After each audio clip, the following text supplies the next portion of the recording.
ഇതുവചനം തിരുവചനം മുക്തിദായക വചനം എൻ ഹൃത്തിൽ ഫലമേകും ജീവദായക വചനം. ഈ വചനം കേട്ടിടുവാൻ ഹൃദയമൊരുക്കിയിടാം. ഹല്ലേലൂയ ഹല്ലേലൂയ ഹല്ലേലൂയ ഹല്ലേലൂയ ഹല്ലേലൂയ ഹല്ലേലൂയ.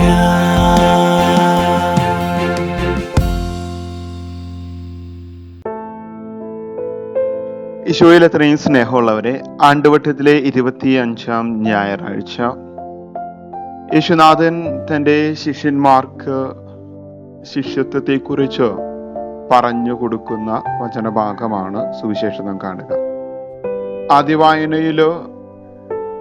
ആദ്യവായനയും സുവിശേഷവും തമ്മിൽ നല്ല പൊരുത്തമുണ്ട്, ബന്ധമുണ്ട്. ആദ്യവായനയുടെ ഒരു പൂർത്തീകരണം തന്നെയാണ് സുവിശേഷം.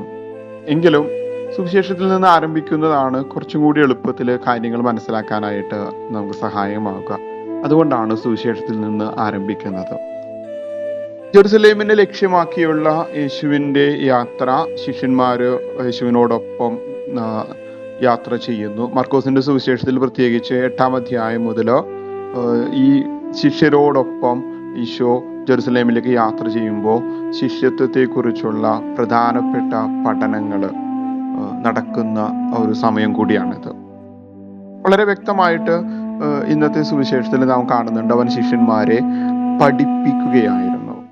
2 കാര്യങ്ങളാണ് പഠിപ്പിക്കുന്നത്. ഒന്നാമതായിട്ട്, ജെറുസലേമിൽ എത്തിക്കഴിയുമ്പോൾ മനുഷ്യപുത്രൻ അനുഭവിക്കേണ്ടി വരുന്ന യാതനകളെ കുറിച്ച് ഒരു പ്രവചനം പോലെ പറയുകയാണ്.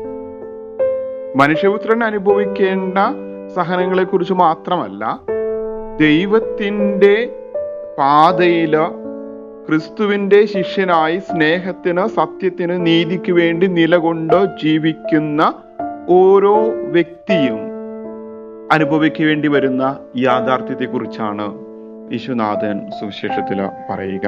ശിഷ്യന്മാർക്കൊരു മുന്നറിയിപ്പ് പോലെ, മുന്നാസ്വാദനം പോലെ ഒരു സൂചന കൊടുക്കുകയാണ് ക്രിസ്തുവിടെ. കാരണം സത്യത്തിനു വേണ്ടി, നീതിക്ക് വേണ്ടി, സ്നേഹത്തിൻ്റെ വഴിയിലൂടെ നടക്കുമ്പോൾ തീർച്ചയായും അനീതി പ്രവർത്തിക്കുന്നവരും സത്യം ഇല്ലാത്തവരും അധർമ്മികളുമായിട്ടുള്ള ആളുകൾ അവർക്കെതിരെ തിരിയും എന്നുള്ളത് ഒരു യാഥാർത്ഥ്യമാണ്.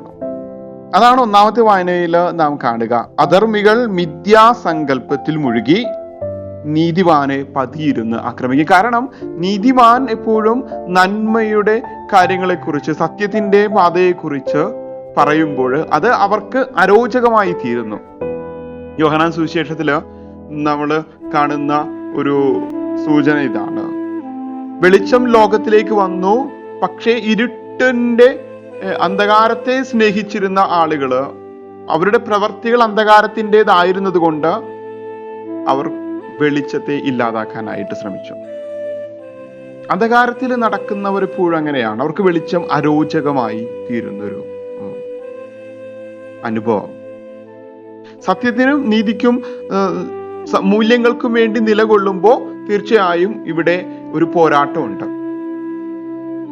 നീതിയും അനീതിയും തമ്മില്, ധാർമ്മികതയും അധാർമികതയും തമ്മില്, വെളിച്ചവും അന്ധകാരം തമ്മിലുള്ള ഒരു പോരാട്ടം.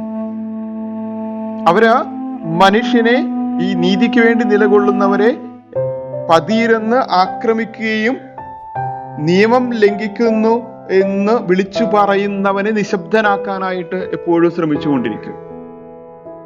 യേശുവിൻ്റെ ജെറുസലേമിൽ ഉണ്ടാകുന്ന യാതനകളുടെ ഒരു ഭാഗം, അല്ലെങ്കിൽ അതിൻ്റെ ഒരു യാഥാർത്ഥ്യം ഇതുപോലെ തന്നെയാണ്. യേശു നേരായ വഴികളിലൂടെ കർത്താവിൻ്റെ യഥാർത്ഥ വചനങ്ങള്, ദൈവം ആഗ്രഹിക്കുന്നത് എന്താണ് എന്ന് വ്യക്തമായി ദൈവജനത്തെ അറിയിച്ചു.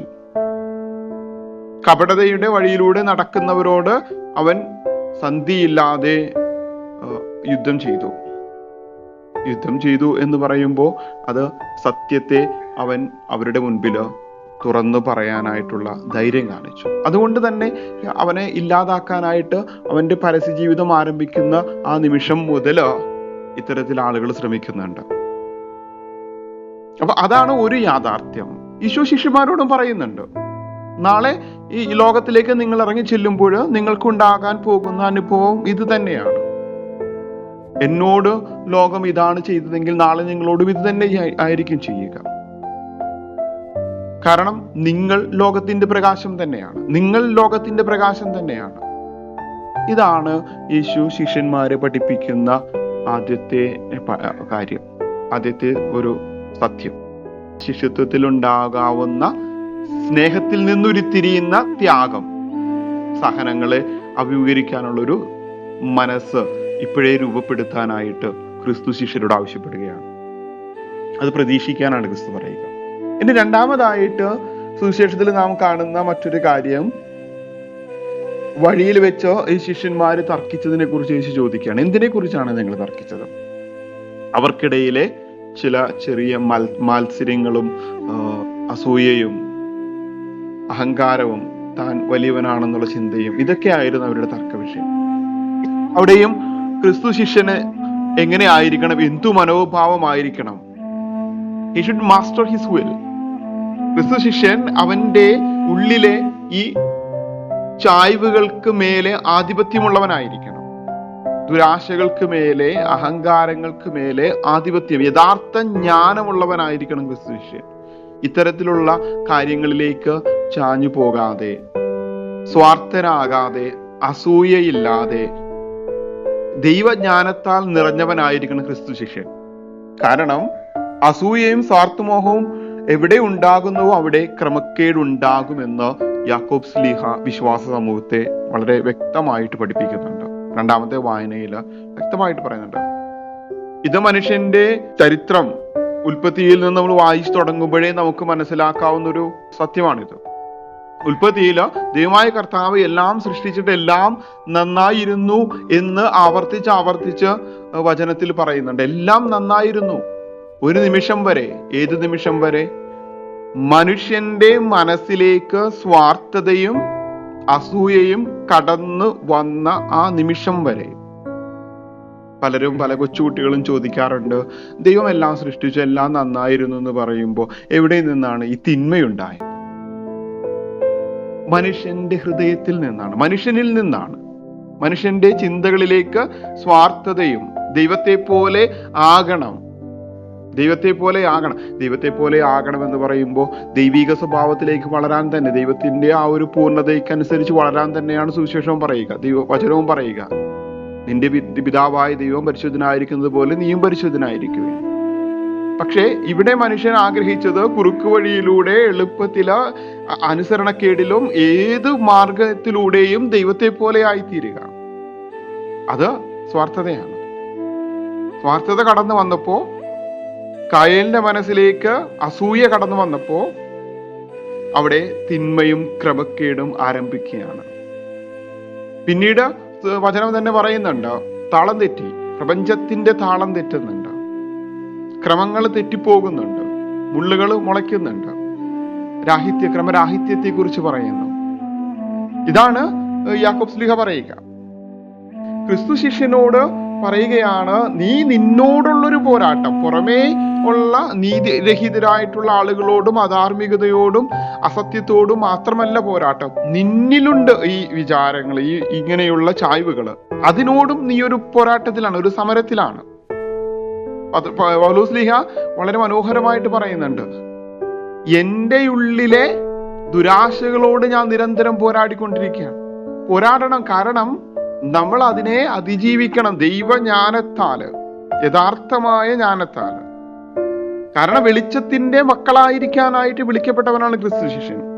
ആ വെളിച്ചം, വചനത്തിന്റെ വെളിച്ചം, സത്യത്തിന്റെ വെളിച്ചം, ജ്ഞാനം, ദൈവത്തിന്റെ ജ്ഞാനത്താല് നിറഞ്ഞ് ആ പ്രകാശത്തിൽ വ്യാപരിക്കുമ്പോഴാണ് അവന് തന്നിലെ അന്ധകാരത്തോടും പുറമേയുള്ള അന്ധകാരത്തോടും പടവെട്ടാനായിട്ട് സാധിക്കുകയുള്ളൂ. നമ്മിൽ ഓരോരുത്തരിലുമുള്ള ഈ വെളിച്ചം സ്വാർത്ഥതയാല്, ദുരാശകളാല് കെട്ടുപോയാല്, ഈശോ മത്തായിയുടെ സുവിശേഷത്തിൽ പറയുന്നുണ്ട്, നിന്നിലെ പ്രകാശം അണഞ്ഞു പോയാൽ അന്ധകാരം എത്രയോ ഭയാനകമായിരിക്കും.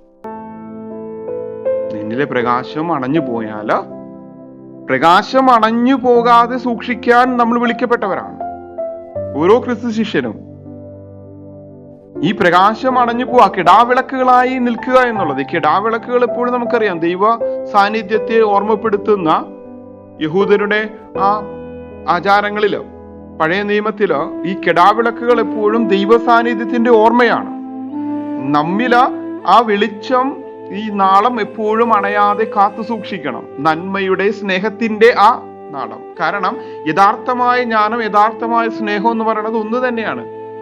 സ്നേഹം എന്തൊക്കെ ചെയ്യുന്നില്ല എന്ന് പൗലോസ് കൊറിന്തോസുകാർക്ക് എഴുതിയ ലേഖനത്തിൽ പറയുന്നുണ്ട്. സ്നേഹം അസൂയപ്പെടുന്നില്ല, അഹങ്കരിക്കുന്നില്ല, ആത്മപ്രശംസ ചെയ്യുന്നില്ല. അങ്ങനെ സ്നേഹം ഒന്നും ചെയ്യുന്നില്ല, ഒരു അനീതിയും പ്രവർത്തിക്കുന്നില്ല. യഥാർത്ഥമായ ജ്ഞാനവും അങ്ങനെ തന്നെയാണ്. അപ്പൊ ഈ ദൈവിക ജ്ഞാനത്താൽ നിറഞ്ഞവനാകണം ക്രിസ്തു ശിഷ്യൻ. ഈ രണ്ട് കാര്യങ്ങളാണ് യേശു തന്റെ ശിഷ്യന്മാരെ പഠിപ്പിക്കുക. ഈ രണ്ട് കാര്യങ്ങളില്ലാതെ വരുമ്പോൾ, അല്ലെങ്കിൽ ഈ രണ്ട് കാര്യങ്ങൾക്ക് വേണ്ടി നമ്മൾ നിലകൊള്ളുമ്പോൾ, സത്യത്തിന് വേണ്ടി നിലകൊള്ളുമ്പോൾ, പുറമേ നിന്ന് ആളുകള് നീതിമാനെതിരെ പ്രവർത്തിക്കുന്നുണ്ട്. നീതിമാനെ ഇല്ലായ്മ ചെയ്യാനായിട്ട്, നീതിമാനെ പരീക്ഷിച്ചറിയാനായിട്ട്, നീതിമാന്റെ എന്ത് സംഭവിക്കുന്നു, അവൻ മരിക്കുമ്പോൾ എന്ത് സംഭവിക്കുമെന്ന് നോക്കാൻ. ദൈവത്തിന്റെ പുത്രനാണെങ്കിൽ അവനെ ദൈവം തുണയ്ക്കും, അവനെ നമ്മൾക്ക് അങ്ങനെ പരീക്ഷിച്ചു നോക്കുന്നുണ്ട്, ഇവൻ നീതിമാനാണോ എന്ന്. ക്രിസ്തുവിന്റെ കുരിശില് അവസാന നിമിഷത്തില്, ആ ക്രിസ്തു മരിക്കുന്ന ആ മൊമെന്റില് ശതാധിപൻ വിളിച്ചു പറയുന്ന വാക്കുകൾ നമുക്കൊന്ന് ഓർക്കാം. ഇവൻ യഥാർത്ഥത്തിൽ നീതിമാനായിരുന്നു. ദൈവം അവന്റെ കൂടെയുണ്ട്. ദൈവം അവന്റെ കൂടെയുണ്ട്.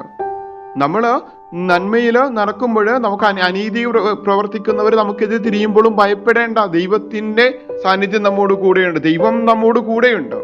നീതിമാൻ ഒരിക്കലും നശിച്ചു പോകത്തില്ല. നീതിമാന്റെ ജീവൻ കർത്താവിന്റെ കരങ്ങളിൽ സുരക്ഷിതമാണ്. അത് ദൈവത്തിന് അമൂല്യമാണ്. ഇതാണ് ക്രിസ്തു ശിഷ്യന്മാരെ പഠിപ്പിക്കുന്ന ഒരു കാര്യം. രണ്ടാമത്തെ കാര്യം, പുറമേയുള്ള ഈ ലോകത്തുള്ള അനീതിയോട് മാത്രമല്ല നീ പടവെട്ടേണ്ടത്, നിന്നിലുള്ള ചായ്വുകളോടും നീ പടവെട്ടണം. നിന്നിലുള്ള പ്രകാശം അണയാതെ കാത്തു സൂക്ഷിക്കേണ്ടത്, ദൈവവചനത്തിന്റെ ജ്ഞാനം, സത്യത്തിന്റെ ആ പ്രകാശം, സ്നേഹത്തിന്റെ ആ പ്രകാശം അണയാതെ കാത്തു സൂക്ഷിക്കേണ്ടത്. അല്ലെങ്കിൽ അവിടെയും ദുരാശകള്, സ്വാർത്ഥത കടന്നു വന്ന് ക്രമരാഹിത്യത്തിലേക്ക് നമ്മെ നയിക്കും. അതിനിട കൊടുക്കരുത്. ഇതാണ് ദൈവവചനം തരുന്ന വലിയ സന്ദേശം. ഈ 25-ാം ഞായറാഴ്ച നമുക്ക് ശിഷ്യത്വത്തിന്റെ ഈ രണ്ട് വലിയ നന്മകളെ കുറിച്ച് ധ്യാനിക്കാം. അത് ജീവിതത്തിലേക്ക് പ്രാവർത്തികമാക്കാൻ ശ്രമിക്കാം. എല്ലാവർക്കും നല്ലൊരു ഞായറാഴ്ച ആശംസിക്കുന്നു. ദൈവം നമ്മെ അനുഗ്രഹിക്കട്ടെ. Hallelujah, hallelujah.